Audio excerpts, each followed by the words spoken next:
Hey everybody, welcome to another episode of the Tabletop Show, in which I talk about various tabletop games, mostly tabletop RPGs. And I've actually figured out when I'm going to be putting these videos up, when I actually do make them. And that's going to be on Tuesdays of whatever week follows when I actually produce these videos. Like I said, it's going to be in a regular series, so I don't really have any set schedule with this.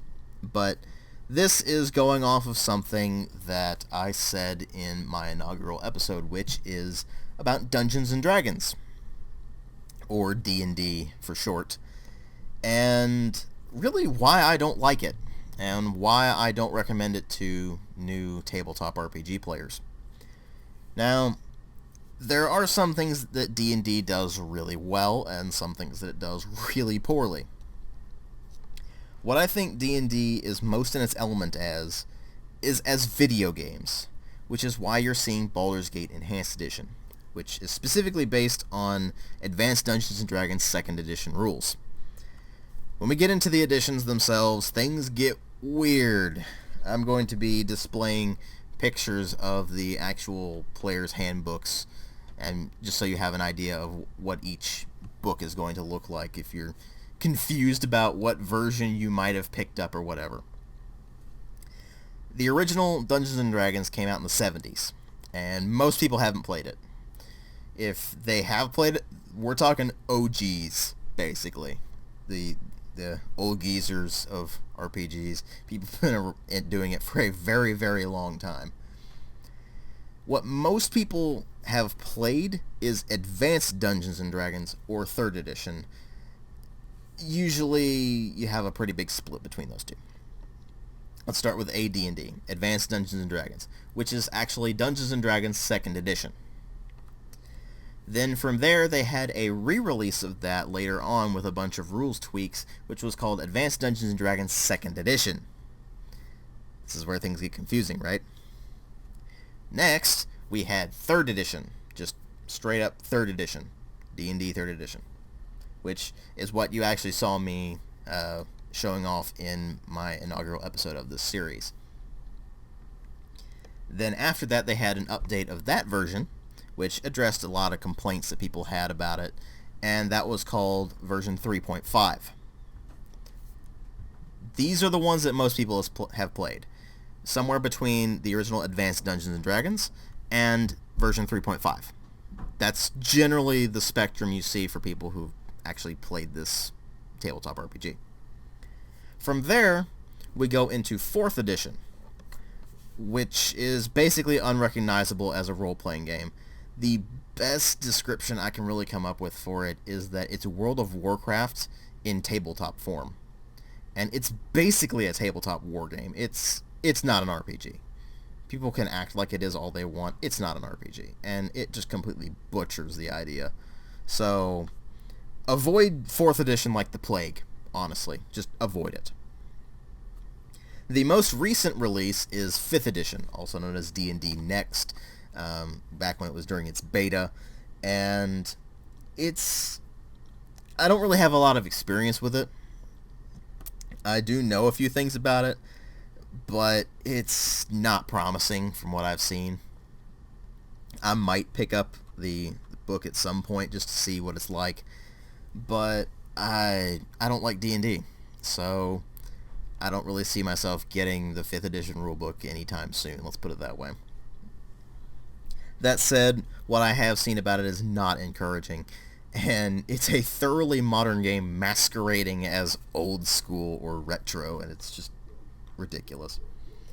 Anyway, what I'm going to be focusing on here with regards to the Baldur's Gate stuff is Advanced Dungeons & Dragons 2nd Edition, which is what powers Baldur's Gate Enhanced Edition. And I'm also going to be talking about 3 and 3.5 because that's mostly what I know. There's also another thing that people like to throw in here, which is Pathfinder. Pathfinder is something that was published through the Open Games license. This is something that Wizards of the Coast dreamed up for some reason. It's one of those weird things that we don't really know why they did it to begin with, per se, because it's just kind of a crazy idea, but it kind of rendered Wizards completely irrelevant in the tabletop RPG scene. And that's primarily because Well, after Wizards did that, we got Pathfinder, which is really the only version of Dungeons & Dragons you should play at this point. It's basically D&D 3.75, and it takes things that were problematic about 3rd edition and 3.5 and tries to fix them up. And it does a decent job of it here and there. But the thing is that it's just so much better laid out than Dungeons & Dragons is. If you're going to try to play D&D, I recommend playing Pathfinder, not D&D. But where D&D excels is in its video games, and there's a very good reason for this. Dungeons & Dragons, and the D20 system in general by association, is extremely gamey. Now, that may sound kind of ridiculous. Well, of course it's gamey. It's a tabletop game. Duh! Well, here's the thing. You can have something that's gamey, but at the same time, it's not going to be a very strong RPG. Bear with me for a second. What do I mean by gamey? Well, I mean that not only is it very heavy on the rules, because D&D is kind of notorious for this. It is notorious for having ridiculous amounts of rules and tons of tables and charts that you have to go through and things like that. But it's also abstracted to all hell. To give you a prime example, I'm going to start this up and show you something real quick.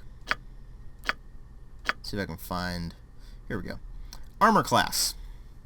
Armor class is basically taking an idea and abstracting it out into a game mechanic. What does armor class actually mean? Well, in game terms, it's the number you have to beat in order to actually do damage to the target.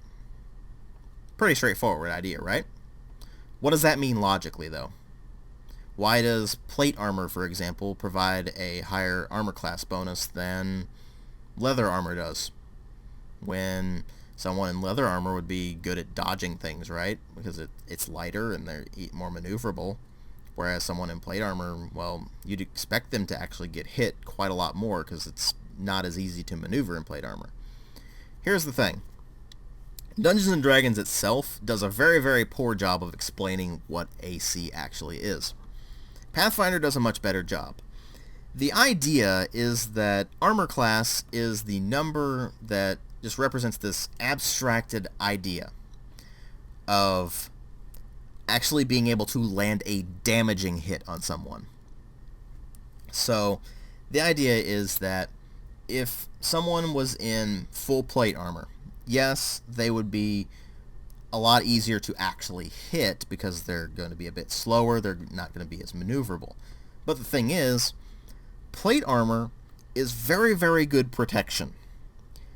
And it covers a lot of the body. There's very, very few spots in full plate armor that are vulnerable.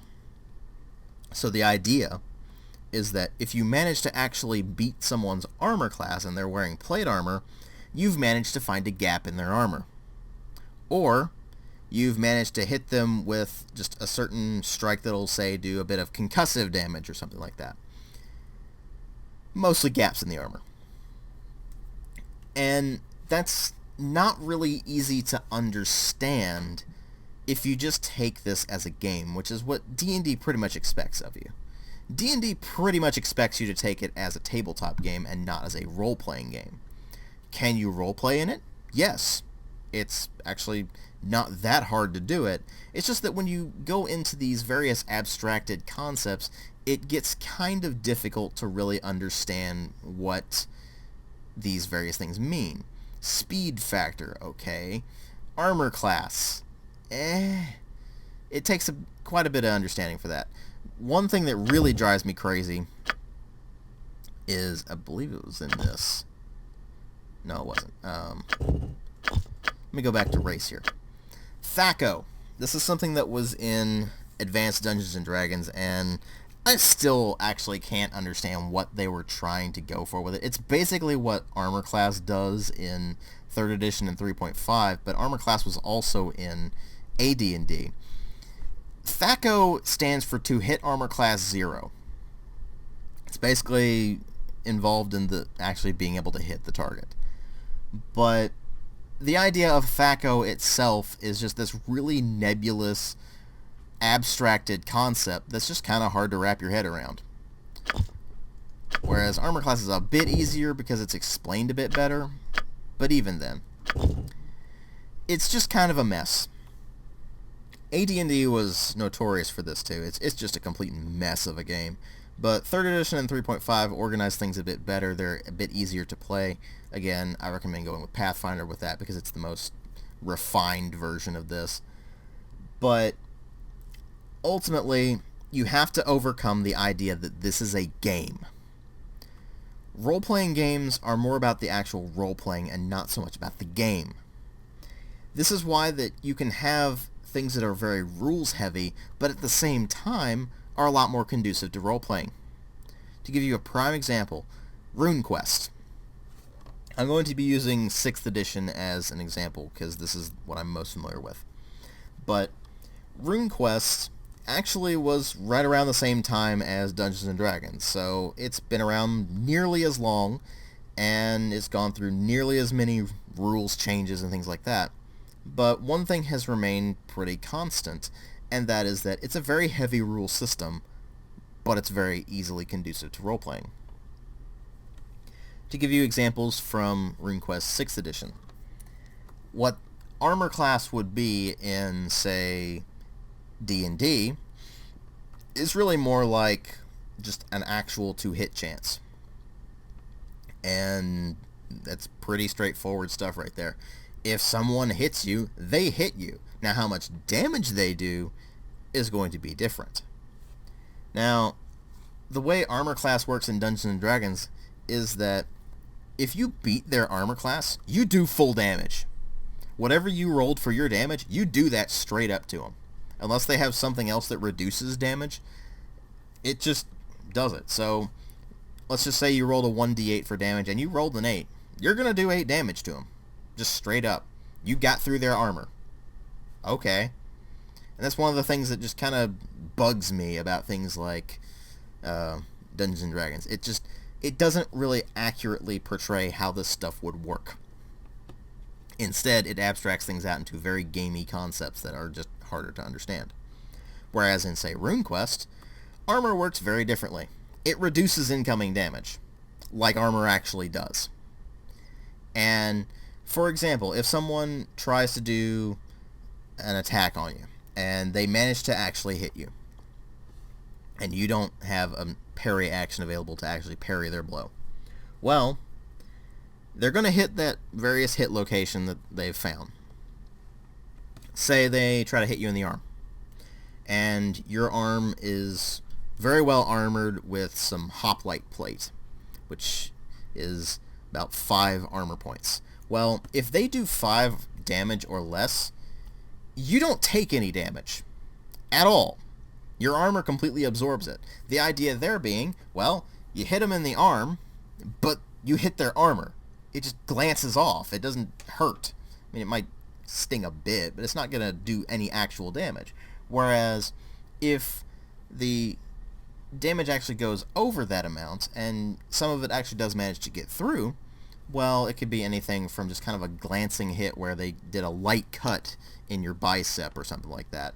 Or if it did a lot of damage, then they got a nasty gash in there or something like that. It's very easy to turn these kind of game concepts into actual narrative, into actual role-playing in something like Rune Quest, even though it is very, very heavily rules-based. Dungeons & Dragons? Hit points. Just a general measure of hit points. Okay. It works as a gameplay mechanic, but again, it's very abstract. And this is why I don't really recommend it to newcomers, because if you don't understand how to turn these abstract concepts into narrative, you're going to have a hard time going into everything else. You're going to have a hard time going into something like World of Darkness, especially because World of Darkness is all about narrative. The mechanics are there to supplement that. And in fact, it's actually a very, very weak game mechanically, but it's very strong in the narrative focus, so that's what you go with. You go with something like Fate, well, they're barely any mechanics for Fate. It's all about narrative. And if you don't know how to do narrative, if you play Dungeons and Dragons and you play it as a game, you're going to have a really hard time with something like Fate. And it's just going to be a complete mess for you. So just keep that in mind if you try to play Dungeons and Dragons. Do not treat it as just a game. Try to work on turning these abstract concepts into actual role-playing, into actual character moments, into actual things that make sense. If someone takes 2 points of damage, well, it's just a glancing hit. It doesn't really do a lot of damage. It hurts, but it's nothing too horribly serious. But that's going to add up over time, obviously. And there's ways you can figure stuff like that out. But then there's this. Alignment. Oh, alignment is a mess. Dungeons & Dragons is the most notorious system out there for having alignment. In fact, I don't know of any others off the top of my head that actually use alignment, except Pathfinder, really.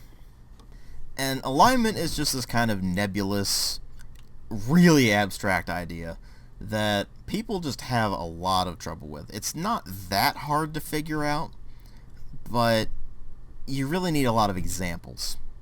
That's why there are alignment charts that you can find all over the place, and some of them are more correct than others. So it goes something like this. You have lawful, neutral, and chaotic, and then you have good, neutral, and evil. And it goes in this kind of grid pattern, so you have 9 alignments in total. So, what do these mean? Well, lawful good is going to be someone like a paladin, where they are basically the paragon of good, so to speak. The best description I can really come up with for lawful good is if you're talking someone who is very diplomatic, who tries to follow the letter of the law as much as they can while still doing good. Good also being just this kind of nebulous concept. What is good? What is evil? There's all sorts of things for that. But probably the best I can come up with for lawful good would be a paragon commander shepherd, where always trying to do the right thing, always trying to be diplomatic, always trying to find a peaceful solution to the problem. That's going to be pretty much your lawful good, and to some degree your neutral good as well. The problem when you get to the neutrals is that they talk about this idea of balance, and no, don't even try to get the balance in there. True neutral is something that is completely absurd and really hard to actually nail down. Druids generally are true neutral. The idea is that someone who is true neutral is just, they don't really care one way or the other. They do whatever feels right at any given point. Chaotic gets messy. That's where they are basically flippant toward rules. And so someone who is chaotic good would basically be, say, Batman, where he doesn't really care about the rules per se. He has his own code maybe, but he doesn't care about society's rules. He does what he thinks is right, and he tries to do good in the world in whatever way he can. And sometimes that flies in the face of the law. Lawful characters generally tend to follow very strict codes. They tend to follow the laws of their land and all that sort of thing, and they try not to upset that in any way. The neutral characters, you can really play them either way, really. It's kind of hard to really nail down what makes someone neutral in a specific thing. I think probably the best example I saw of neutral good was Malcolm Reynolds from Firefly. But, yeah. He's pretty neutral on that. And then you have the evil spectrum. Evil gets messy.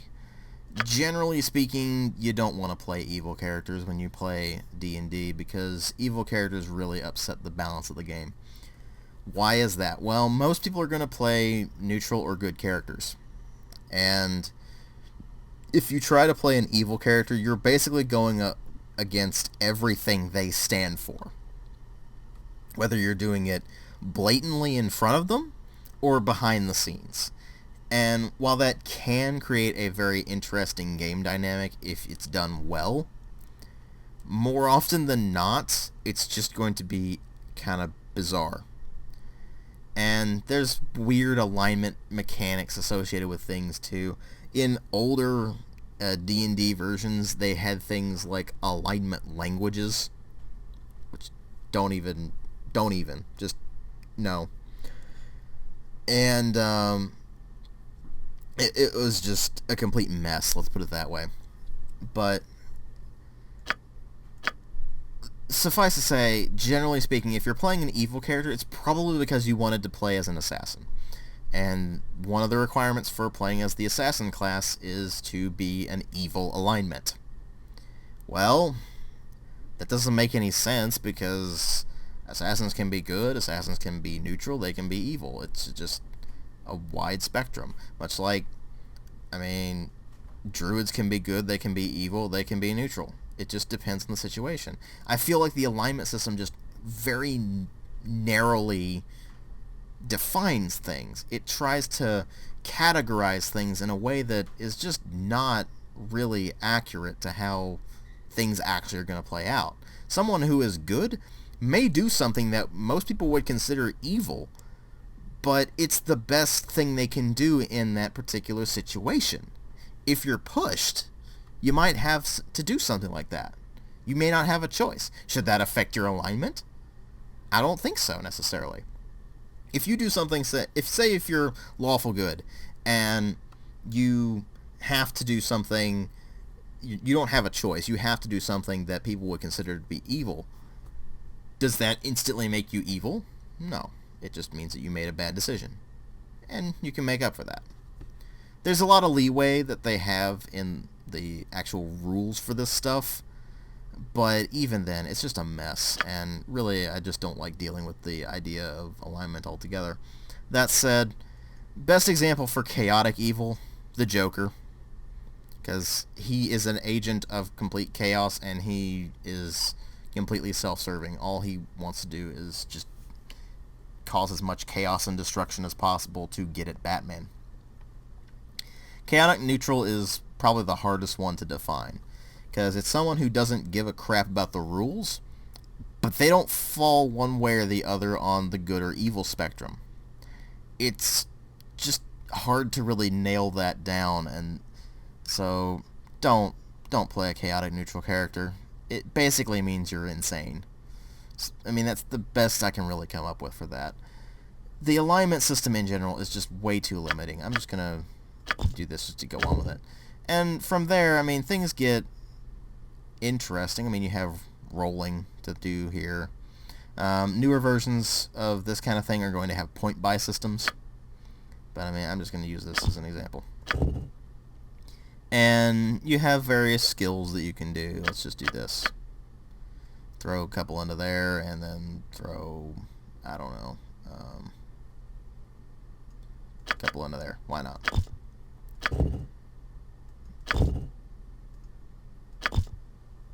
But you can see that I just don't like Dungeons & Dragons. I feel it's way too limiting. It's way too gamey.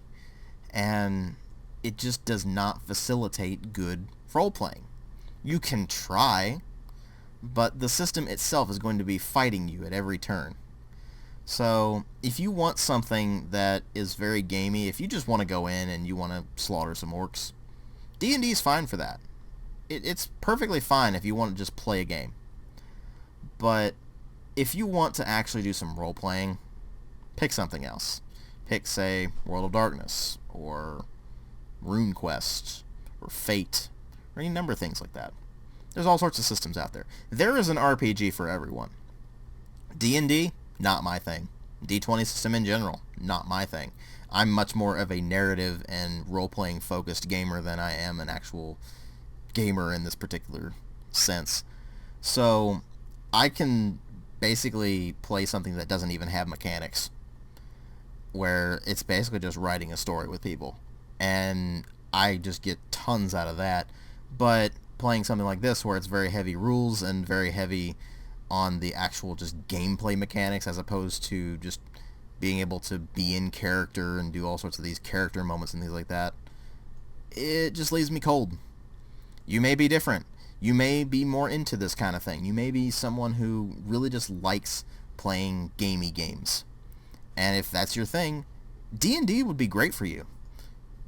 But it's not good for me. So I can't recommend it. And even then, frankly, if you're going to play Dungeons & Dragons, play Pathfinder. Like I said, it's the easiest one to get into. It's the most refined of all the D&D stuff that you're going to find, while still maintaining a good degree of actually being an RPG. So, where do we go from here? Well, who knows? Give me some feedback, folks. I need to know what other topics you want me to cover in these various videos. And I will catch you guys in later videos.